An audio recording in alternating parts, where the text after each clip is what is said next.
দুনিয়ার জীবনকে প্রাধান্য দেয়া যাবে না। ওয়ামা হাদিহিল হায়াতুদ দুনিয়া ইল্লা মাতাউল গুরুর, সম্পূর্ণ মরীচিকা। মরীচিকা দেখেছেন? দুনিয়ার জীবন যে কি জিনিস, যারা আল্লাহর পথে পরীক্ষার সম্মুখীন হয়েছে ওরা জানে। মানে কিচ্ছু না, মানে মুহূর্তে আল্লাহ পাক ইহকাল পরকালের ফয়সালা করে ফেলবে। আমরাও বুঝবো, এটা আমরা বুঝবো না এমন নয়। ইয়াং ছেলে রাস্তায় যাচ্ছে, বাইক নিয়ে খুব দাবরানি দিচ্ছে, আছে না? হঠাৎ অ্যাক্সিডেন্ট, ডেড, স্পট ডেড। এটা দুনিয়ার জীবনটা। সারা জীবন দুনিয়ার পিছনে ছুটেছে, শেষ বয়সে হতাশ, কিছুই পেলাম না। পাবে না, কারণ আল্লাহর পথে না চললে শেষ বয়সে গিয়েও কিছু পাবেন না। যন্ত্রণা, হতাশা, গ্লানি ছাড়া। তখন দেখবেন আত্মহত্যা করে শেষ, ডেড। দেখবেন অনেক প্রতাপশালী বাচ্চা বড় বড় লেকচার দিচ্ছে, হঠাৎ রাস্তায় হাঁটতে হাঁটতে ডেড। সারাদিন রাত জেনা করেছে, মদ খেয়েছে, জেনা ছড়িয়েছে সমাজে, নগ্নতা, অশ্লীলতা ছড়িয়েছে, ভাইরাস মহামারী দিয়ে শেষ। দুনিয়ার জীবন কি জীবন! চোখের সামনে অহরহ এগুলো ঘটনা দেখছি আমরা। যাচ্ছে খুব সাদা আহ্লাদ করে, বর বিয়ে করতে যাচ্ছে, কার অ্যাক্সিডেন্ট, শেষ, ডেড। কিছু সাহাবী তো এমনও ছিলেন, বদরের যুদ্ধ করতে এসেছেন, হাতের মধ্যে কিছু খেজুর আছে, খেজুর খাচ্ছেন, খোরমা খেজুর খাচ্ছেন। তখন নবী সাল্লাল্লাহু আলাইহি ওয়াসাল্লাম দাঁড়িয়ে ভাষণ দিচ্ছেন যে ওয়াসাবিকু ইলা মাগফিরাতিম মির রাব্বিকুম ওয়া জান্নাহ। ওই যে আয়াতটা আছে, তোমরা এগিয়ে চলো তোমাদের রবের ক্ষমার দিকে এবং জান্নাতের দিকে। আরদুহা কাআরদিস সামাই ওয়াল আরদ, যার প্রশস্ততা আসমান এবং জমিনের সমান। সাহাবী খেজুর খেতে খেতে খেজুরটা ফেলে দিলেন। আরেকজন সাহাবী জিজ্ঞাসা করলেন যে খেজুরটা ফেলে দিলেন কেন? তিনি বলছেন এই খেজুরগুলো খেতে অনেক সময় লেগে যাবে। নবী সাল্লাল্লাহু আলাইহি ওয়াসাল্লাম এমন কথা বলেছেন, এটা শোনার পরে আমি আর এক সেকেন্ড নষ্ট করতে যাচ্ছি না। খেজুর ফেলে দিয়ে যুদ্ধে ঝাঁপিয়ে পড়লেন, দেন শহীদ হয়ে জান্নাতে চলে গেলেন। তারাও তো মৃত্যুর স্বাদ গ্রহণ করেছেন, তাই না? সুমাইয়া রাদিয়াল্লাহু আনহা, আবু জাহেল তাকে নির্যাতন করছে, তার লজ্জাস্থানে বর্ষা ঢুকিয়ে দিয়ে, চিন্তা করতে পারেন, লজ্জাস্থানে বর্ষা নিক্ষেপ করে হত্যা করলো।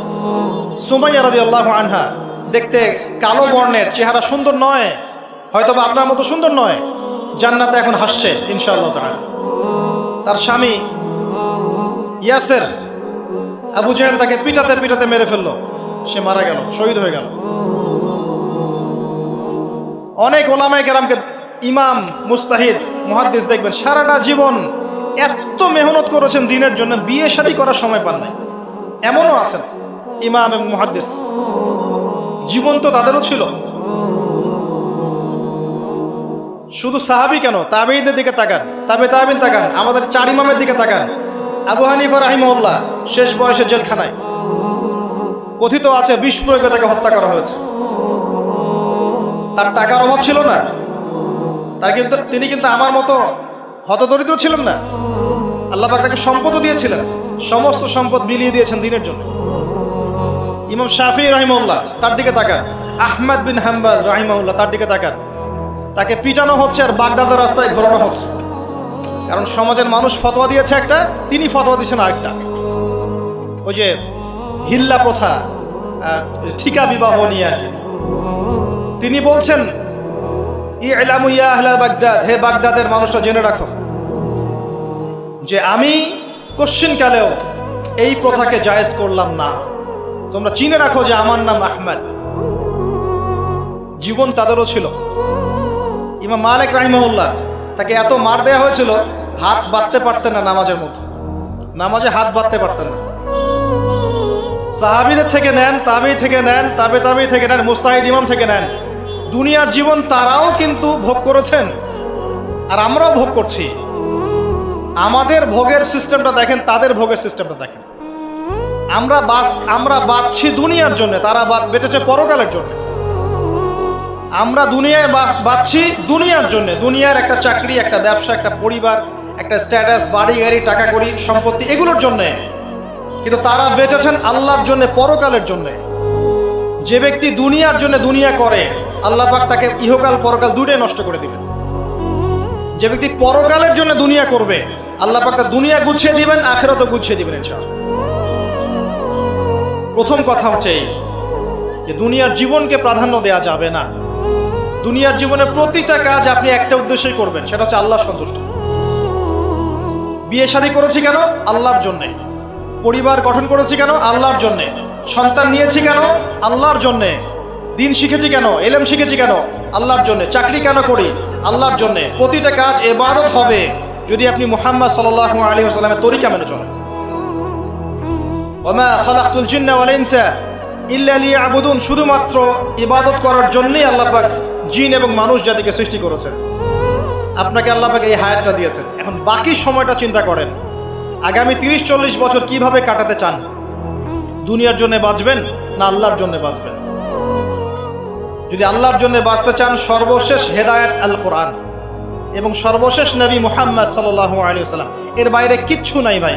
সারা দুনিয়ার মানুষ মিলে যদি বলে যে কোরআন সুন্নাহর মধ্যে আছে সুদ হারাম, কিন্তু সুদ হালাল, হালাল হালাল, কোশ্চিনকালে হালাল হবে না। সারা দুনিয়ার মানুষ একটা মাঠে যদি এসে বলে সুদ হালাল, সুদ ভালো, কোশ্চিনকালে হালাল হয়ে যাবে না, হারামই থেকে যাবে। সারা দুনিয়ার মানুষ যদি বলে পর্দা করার দরকার নাই, এটা সেকেলে সেকেলে সেকেলে, এটা সেকেলে হয়ে যাবে না, এটা ফরজ থেকে যাবে। কিচ্ছু নাই কোরআন সুন্নাহর বাইরে, কিচ্ছু নাই। যা আছে দেখছেন বোগাস, যার কোনো ভিত্তি নাই, মানুষের মন গড়া প্রবৃত্তির অনুসরণ। এখন আপনি যখন কোরআন এবং সুন্নাহর কাছে আসতে চাইবেন, তখন কিন্তু আপনি চতুর্দিক থেকে বাধা পাবেন। এই পথ চলাটা এত সহজ হবে না। হ্যাঁ, কাদের জন্য সহজ হবে? যারা প্রোটেস্ট্যান্ট মুসলিম হবে। কি মুসলিম? প্রোটেস্ট্যান্ট মুসলিম। এটা কেমন? মানে ওটাও ঠিক এটাও ঠিক, সুদ খেলেও হয় না খেলেও হয়, পর্দা করলেও হয় না করলেও হয়, নামাজ পড়লেও হয়, মাঝে মাঝে ছাড়লেও হয়, যাকাত দিলেও হয় না দিলেও হয়। মডারেট প্রোটেস্ট্যান্ট মানে কোরআন সুন্নাহ যা আছে এগুলো খুব কঠিন মনে হয়, এটা মৌলবাদী মৌলবাদী মনে হয়, এগুলো মানলে তো এই যুগে চলা যায় না, এগুলো ওই যুগের জন্যে, এরকম ভার্সনে যারা চিন্তা করবে তাদেরকে কষ্ট পেতে হবে না। তারা দেখবেন কষ্ট না করেই দুনিয়ার জীবন কাটিয়ে দিচ্ছে, ওদের কোনো বাধা বিপত্তি আসবে না। আপনি যখন কোরআন সুন্নাহকে আঁকড়ে থাকবেন, কেমন করে আঁকড়ে থাকবেন? মারির দাঁত দিয়ে কামড়ে থাকবেন, নবীজি বলেছেন। মারির দাঁত দিয়ে কামড়াতে বলেছেন, সামনের দাঁত দিয়ে কামড়ালে ছটকে যাবে, টান দিলে ছিঁড়ে যাবে। মারির দাঁতে কামড় দিলে, টান দিলে সহজে ছিঁড়বে না। এভাবে থাকলে আপনার বাধা আসবে। এখন আপনার সামনে দেখবেন আপনি কিছু ফিতনা এবং কিছু সলিউশন। আপনি নিয়াত করেছেন যে আপনার যে গুনাহগুলো হয়েছে এগুলো থেকে আপনি তওবা করবেন ইনশাআল্লাহ, আগামী দিনগুলো আপনি কোরআন এবং সুন্নাহ অনুসারে চলবেন। এই কথার সাথে একমত আছেন তো? এখন চলতে গিয়ে দেখবেন যে আপনি কিছু স্পষ্ট বিষয় দেখতে পারবেন যেগুলোর সাথে আসলে কোরআন সুন্নাহর খুব একটা মিল পাওয়া যাবে না। আপনি দেখবেন স্পষ্ট শিরক করছে মুসলিমরা, আপনি দেখবেন স্পষ্ট বেদাত করছে, আপনি দেখবেন হারাম খাচ্ছে। মুসলিম যুবকরা মাদক, পর্নোগ্রাফি, জেনা, ফ্রি মিক্সিং, আপনার জুয়া, ক্যাসিনো, এই যে আপনার টিকটক প্রজন্ম, এগুলো নিয়ে ব্যস্ত আছে। আপনি স্পষ্ট দেখবেন মেয়েরা বেহায়ের মতো ঘুরে বেড়াচ্ছে। আপনি স্পষ্ট দেখবেন যে আপনি হালালে থাকলে চাকরি পাচ্ছেন না। আপনি স্পষ্ট দেখবেন পরিবারের লোকজন কথা শোনে না। আপনি এমনও দেখবেন ওলামায়ে কেরামের মাঝে ঐক্য নাই, এমন দেখবেন। আপনি এমনও দেখবেন যে মানুষ দিনকে দুনিয়ার বিনিময়ে বিক্রি করে দিচ্ছে। আর এমন দেখবেন যারা আপনার উপরে আছে তারা দিন সম্পর্কে তেমন কোনো জ্ঞান রাখে না। এমন জটিল পরিস্থিতিতে আপনি কি করবেন তখন?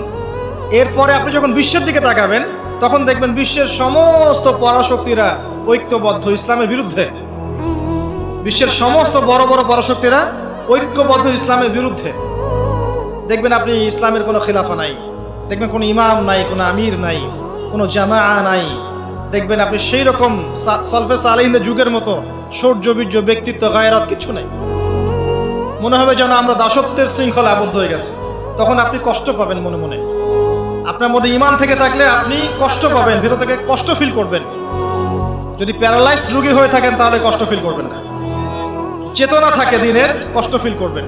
তখন আপনার স্ট্রাগল শুরু হবে। তখন আল্লাহ যদি আপনাকে বুঝ দেন, আল্লাহ দেখবেন আপনি কি করেন। আপনার মেধা দিয়ে আল্লাহ আপনি কি করেন, আপনার অর্থ দিয়ে আপনি কি করেন, আপনার হায়াতটা দিয়ে আপনি কি করেন, আপনার এই যে জনবল দিয়ে আপনি কি করেন, আল্লাহ আপনাকে যা দিয়েছেন তা দিয়ে আপনি দিনের জন্য কি করছেন, আল্লাহ পাক তখন দেখবেন। এই জায়গায় আমি আপনাকে কিছু সলিউশন বলছি। এটা শুধু আপনাকে বলছি তা নয়, আমি নিজেও এটা ফিল করি, লালন করি। আর আমি এমন কিছু বলবো না যা আমি নিজে আপনার জন্য পছন্দ করি না। যেটা আমি নিজের জন্য পছন্দ করি সেটাই আপনাকে বলবো। প্রথম কথা, এখানে আপনাকে গাইডেন্স দিবে আল কোরআন। এরকম সিচুয়েশনে আপনাকে পথ দেখাবে অনলি আল কোরআন। এরপর নবী সাল্লাল্লাহু আলাইহি ওয়াসাল্লামের হাদিস। এখানে আপনার দায়িত্ব আসবে প্রথমত কোরআন পড়া শিখতে হবে। প্রথম কাজটা কি ভাই? কোরআন পড়া শিখতে হবে, তেলাওয়াত শিখতেই হবে, নিয়মিত তেলাওয়াত করতে হবে। একটা দিন যাবেন আপনার জীবনে যে কোরআন তেলাওয়াত আপনি করেন না, ইনশাআল্লাহ। বেশি থেকে বেশি করবেন, বেশি থেকে বেশি। আমার পরামর্শ হচ্ছে দিনে এক পারা করে করার চেষ্টা করুন। এরপর দায়িত্ব চলে আসবে আপনার কোরআন বোঝা। আপনি কিছু অংশ মুখস্থ করবেন, হিফজ করবেন, অর্থটা বোঝার চেষ্টা করবেন, কোরআনের ভাষাটা শেখার চেষ্টা করবেন। এর সব কিছু আপনি বুঝতে পারবেন না, তখন কি করবেন? আলেম ওলামার কাছে যাবেন, তাদের সোহবতে গিয়ে পড়ে থাকবেন। যে বিষয়টা বুঝতে পারছেন না জিজ্ঞাসা করে জেনে নেবেন। ফাসআলু আহলা যিকরি ইন কুনতুম লা তা'লামুন। এরপর কোরআনের আদেশ নিষেধগুলো আপনি মেনে চলবেন, নিজের পরিবারে এবং নিজের অধীনস্থদের মধ্যে। এরপরে আপনি থেমে যাবেন না। কোরআনের দাওয়াত আপনি যতটুকু জানেন এটা মানুষের কাছে প্রচার করবেন। মাদ্রাসা করবেন, মসজিদ আবাদ করবেন, মক্তব চালু করবেন, কোরআনের একটা রেভলিউশন ক্রিয়েট করবেন। কোরআনের জন্যে আপনার জান মাল অর্থ বিলিয়ে দিবেন। ওই একটা ছোট্ট কাজ দেখবেন পরকালে জান্নাতে যাওয়ার ওসিলা হয়ে গেছে ইনশাআল্লাহ। তারপরে আপনি সুন্নতকে পাবেন। ওই সুন্নতের উপরে আপনার 24 ঘন্টাকে সাজাবেন। দিন রাত প্রতিটা আমল আপনি সুন্নাহ অনুযায়ী করার চেষ্টা করবেন। এরপরে গিয়ে আপনার দায়িত্ব আরো বাড়বে। এরপর দায়িত্ব চলে আসবে উম্মাহ কেন্দ্রিক। আপনার তাসকিয়া অর্জন করতে হবে, আত্মশুদ্ধি। আত্মশুদ্ধি অর্জন করতে হলে সবসময় পরকালের ফিকির করতে হয়, মৌতের স্মরণ করতে হয়, বেশি বেশি কোরআন তেলাওয়াত করতে হয়, এতিমের মাথায় হাত বোলাতে হয়, আপনার সাদাকা বেশি বেশি করতে হয়, মাঝে মাঝে রোজা রাখতে হয়। এগুলো করতে থাকলে আল্লাহর জিকির বেশি বেশি করতে হয়, আল্লাহর ধ্যান করতে হয়, আল্লাহকে ডাকতে হয়, দোয়া করতে হয়, আত্মশুদ্ধি অর্জন হবে। একই সাথে আপনার অন্তর থেকে হিংসা, বিদ্বেষ, এই যে গীবত, রিয়া, অহংকার, সমালোচনা, সংস্কৃতি দূর করতে হবে। মনের মধ্যে অহংকার, হিংসা, বিদ্বেষ থাকলে আল্লাহর নূর পাওয়া যাবে না, তখন তাসকিয়া অর্জন হবে না। আল্লাহর নূর না আসলে আপনি খিজির হতে পারবেন না, যে অনেক দূর পর্যন্ত দেখতে পারে। সূরা কাহফের মধ্যে ঘটনা পাবেন। আর এই শেষ জামানায় টিকতে হলে আপনাকে খিজির হতে হবে, দূর পর্যন্ত দেখতে হবে। শোনেন, দূর পর্যন্ত দেখতে না পারলে বর্তমানকে মনে হবে ভবিষ্যৎ। এখন যে ফিতনাময় পরিবেশে বসে আছে এটা বর্তমান, এটা ভবিষ্যৎ নয়। একটা কথা বলেছিলাম বেশ কয়েক বছর আগে যে আপনার এমন একটা সময় আসতে যাচ্ছে যখন ক্যাশলেস সোসাইটি থাকবে, মানে কাগজের টাকাটাও থাকবে না। অনেক দিন আগের কথা। তখন কিছু মানুষ আমাকে বলেছিল, পরামর্শ দিয়েছিল এবং শুভাকাঙ্ক্ষী আর কি আমার। আর দিন দিন আমার শুভাকাঙ্ক্ষী বাড়ছেই আলহামদুলিল্লাহ, যে ভবিষ্যৎ বক্তা, তুমি হচ্ছে ভবিষ্যৎ বক্তা। তা আমি বলেছিলাম যে আমি যেটা বলেছি এটা ভবিষ্যৎ না, এটা বর্তমান। বর্তমান সম্পর্কে আপনার খবর নাই বলে বর্তমানকে আপনার ভবিষ্যৎ মনে হচ্ছে। এখন যা দেখছেন এগুলো বর্তমান, এগুলো ভবিষ্যৎ না। খুব অল্প সময়ের মধ্যে এই পরিস্থিতিগুলো দেখবেন পরিবর্তন হয়ে গেছে। আসেন, যখন ব্যক্তিকেন্দ্রিক কাজ শেষ হয়ে যাবে তখন আপনাকে উম্মাহ কেন্দ্রিক চিন্তা করতে হবে। তাসকিয়া অর্জন করে উলামায়ে কেরামের মাঝে ঐক্যের চেষ্টা করতে হবে। ঐক্যটা হবে মন থেকে। মন থেকে সবাইকে ভাই মনে করলে পরে ঐক্য হবে। যদি মন থেকে সবাইকে নিজের ভাই মনে করতে না পারি, মুসলিম ভাই মনে করতে না পারি, ঐক্য হবে না। যদি আমি মনে করি আমি জান্নাতের ডিলার, তোমার লিজ লাগলে আসো নিয়ে যাও, ঐক্য কখনো হবে না। অনলাইনে যাবেন দেখবেন সারা দিন কাদা ছড়াছড়ি। আর এমন এমন বিষয়গুলোকে নিয়ে আমরা কাদা ছড়াছড়ি করছি যেগুলো নিয়ে কথা না বললেও পরকালে কিছু যায় আসবে না ইনশাআল্লাহ। এমন এমন ইস্যু নিয়ে আমরা কাদা ছড়াছড়ি করি যেগুলো নিয়ে কথা না বললেও আমার জান্নাত জাহান্নামের ফয়সালা হবে না ইনশাআল্লাহ। এগুলো ওই বিষয় নয়, মৌলিক বিষয় নয়। আর আমরা যখন এগুলো নিয়ে ব্যস্ত থাকি, ইসলামের শত্রুরা দেখবেন ইসলামকে দমন করার আরো 10 ধাপ এগিয়ে যায়। আমরা ইন্টেলেকচুয়াল হতে পারছি না, ঐক্যের চেষ্টা করতে হবে, যার যার জায়গা থেকে করতে হবে, এবং মিসাল দৃষ্টান্ত নিজেকে স্থাপন করতে হবে যে নিজে যখন সবার সাথে মিশবো তখন দেখবেন মানুষ রিসিভ করে নিবে যে হ্যাঁ উনি সবখানেই আসছে, উনি সাম্প্রদায়িক চিন্তা করছে না। বিষয়গুলো হচ্ছে উম্মা কেন্দ্রিক চিন্তা করতে হলে ঐক্যের বিকল্প নাই। আর এই রেসপন্সিবিলিটি আমার মতো দায়ীদের নয়, মূলত এই রেসপন্সিবিলিটিটা হচ্ছে মূলত ওলামায়ে কেরামের। তারা যখন একত্রিত হবেন, ঐক্যবদ্ধ হবেন, তাদের মধ্য থেকে দেখবেন একজন আমির বের হয়ে গেছে, এবং তিনি যখন নেতৃত্ব দিবেন তখন জনগণ তার পিছনে তাকে ফলো করবে। ধর্মতাত্ত্বিক নেতৃত্বের কথা বলছি আমি। ধর্মতাত্ত্বিক নেতৃত্ব কি পলিটিশিয়ান দিতে পারবে? কারণ পলিটিশিয়ানদের কাছে কি ধর্মের সব জ্ঞান থাকে? স্বাভাবিক থাকবে না, কারণ তারা পড়াশোনা করেননি এইভাবে, তাদের কাছে পলিটিক্সের জ্ঞান আছে। আপনি যখন ধর্মতাত্ত্বিক ঐক্যের কথা বলছি তখন ধার্মিকদেরকেই তো দায়িত্ব নিতে হবে, এবং ধার্মিকদের মধ্যে যারা স্কলার, বিজ্ঞ বরেণ্য ওলামায়ে কেরাম, তাদের মধ্যে ঐক্য প্রথম দরকার। অনুসারীদের মধ্যে ঐক্য দিয়ে লাভ নাই। প্রথমে ঐক্য লাগবে আগে বড় বড় লেভেলে, তারপরে দেখবেন জনগণ ঠিকই আলেমকে মেনে নিয়েছে, তখন আপনি দেখবেন একটা ভালো শক্তি আপনি অর্জন করতে পারছেন। আদারওয়াইজ যখন আপনি বিক্ষিপ্ত বিচ্ছিন্ন, কেউই আমাদেরকে মূল্যায়ন করেন, যতই স্লোগান দেন, শোডাউন করেন, আইওয়াশ করেন, আদতে কিন্তু কেউ মূল্যায়ন করছে না আমাদের। আর আল্লাহ রাব্বুল আলামিন কোরআনে বলেছেন, এখন এই আয়াত কোথায় আছে আল্লাহ ভালো জানেন, এই আয়াতের বাস্তবতা কোথায় সেটা আল্লাহ ভালো জানেন। ওয়া'তাসিমু বিহাবলিল্লাহি জামিআ ওয়ালা তাফাররাকু, এই আয়াতটা কোরআনের মধ্যে আছে, এটা কোরআনের মধ্যে আছে, আল্লাহ পাকের কিতাবের মধ্যে এই আয়াতটা আছে, ওয়া'তাসিমু বিহাবলিল্লাহি জামিআ, তোমরা আল্লাহর রজ্জুকে শক্ত করে ধরো ঐক্যবদ্ধভাবে। আচ্ছা, এটার উপরে আমল না করে আমরা যদি এড়িয়ে যাই, এটা কোরআনের অবমাননা হয় না? এটা কোরআনের অবমাননা হয় না? যখন কোরআনে স্পষ্ট বলা হচ্ছে তোমরা সুদ খেও না, তারপরেও খাচ্ছি, অবমাননা হয় না? আল্লাহ বলছেন জেনার ধার কাছেও যেও না, তারপরেও করছি, তখন অবমাননা হয় না? আমরা মানে আবেগ প্রদর্শন করার চাইতে বিবেকবান হয়ে কাজগুলো করলে বেশি ভালো হতো। কোরআনের সম্মান সর্বোচ্চ শিখরে তখনই পৌঁছাবে যখন এর আদেশ নিষেধের উপর আমল করা হবে, এবং আমরা আমল করে দেখাতে পারবো, এবং ইনশাআল্লাহ আমরা পারবো। যদি কেউ পারে পৃথিবীতে, শুধু মুসলিমরাই পারবে ইনশাআল্লাহ। এবং মুসলিমদের মধ্যে যারা পারবে না, আল্লাহ পাক ওদেরকে সরিয়ে দিবেন, নতুন প্রজন্ম আল্লাহ পাক নিয়ে আসবেন ইনশাআল্লাহ। যুব সমাজ পারবেই, পরবর্তী তরুণ প্রজন্ম এবং আগামী ছোটদের প্রজন্মরা পারবেই ইনশাআল্লাহ। যদি কেউ পারে, এরাই পারবে ইনশাআল্লাহ।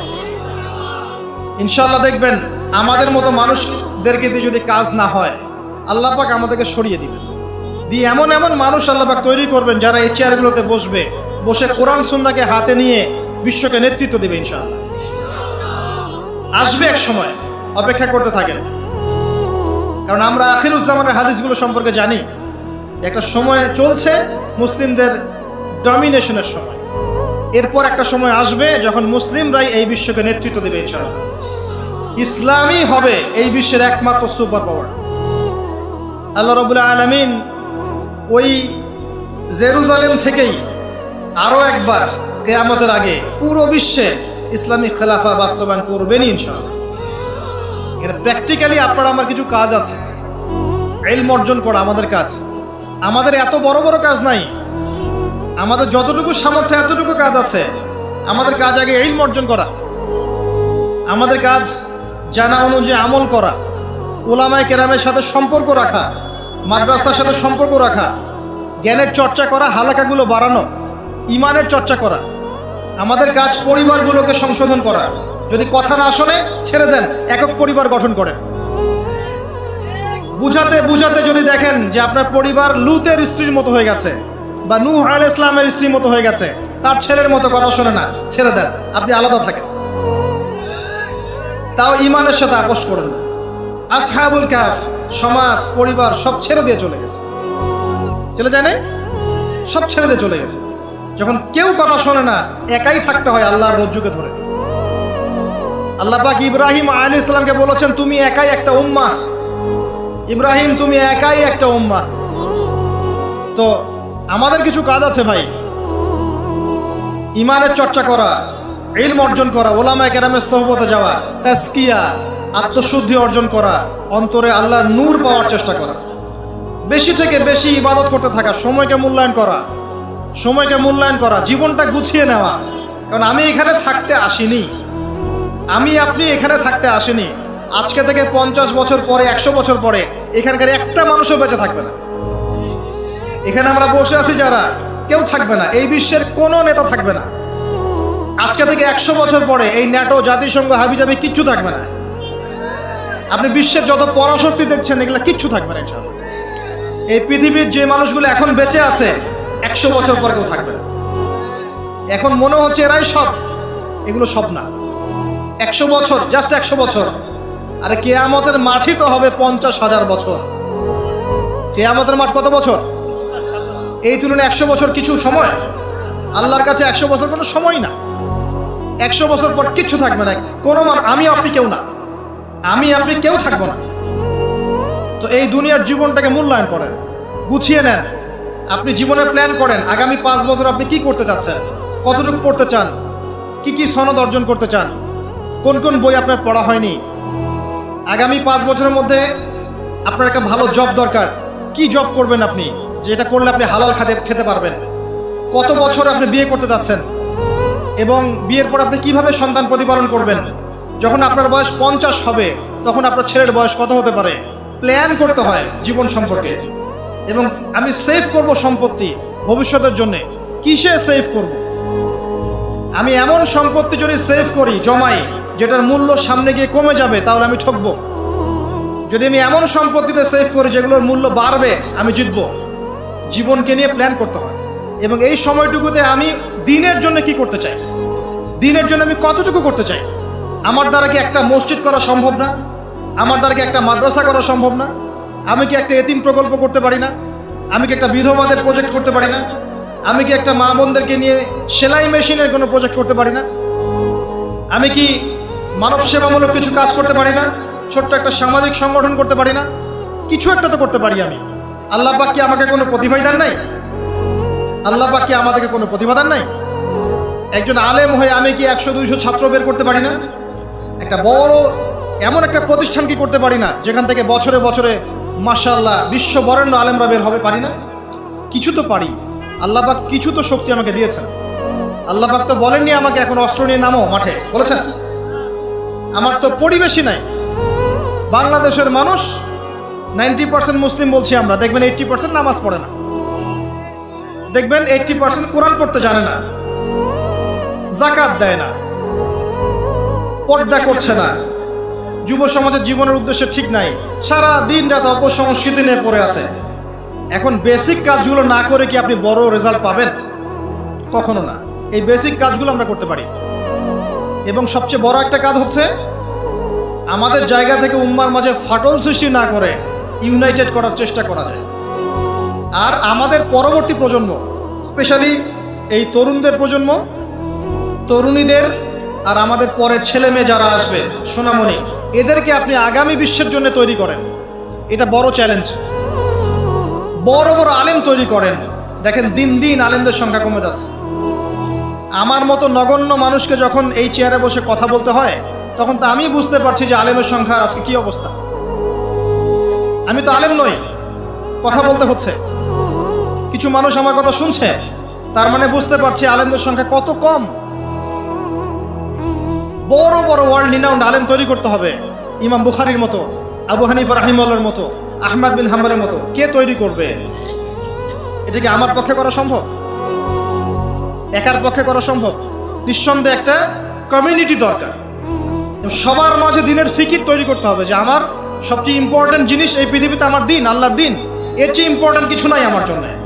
সব কিছু পরে, দিন আগে। দিনকে এগিয়ে নিতে হবে, আমাকে চ্যালেঞ্জ গ্রহণ করতে হবে।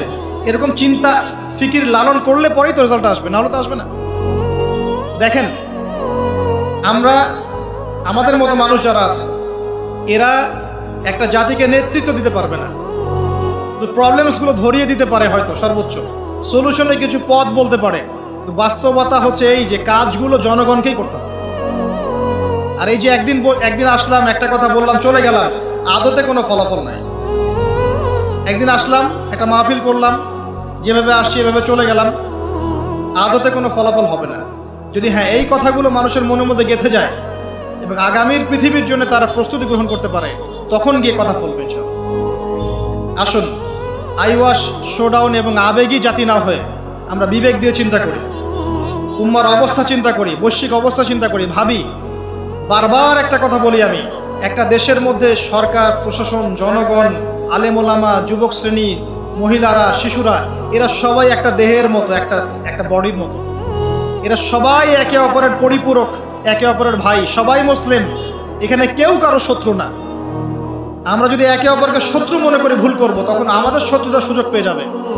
আমরা সবাই একে অপরের পরিপূরক, সবাইকে নিয়ে, দেশকে নিয়ে, জাতিকে নিয়ে, উম্মাকে নিয়ে এগোতে হবে। আল্লাহ পাক আমাদের যুব সমাজকে বোঝার তৌফিক দান করুন, আমিন। মাহফিল অ্যাপ, একজন মুসলিম হিসেবে মাহফিল অ্যাপ ব্যবহার করা আমাদের ইমানি দায়িত্ব।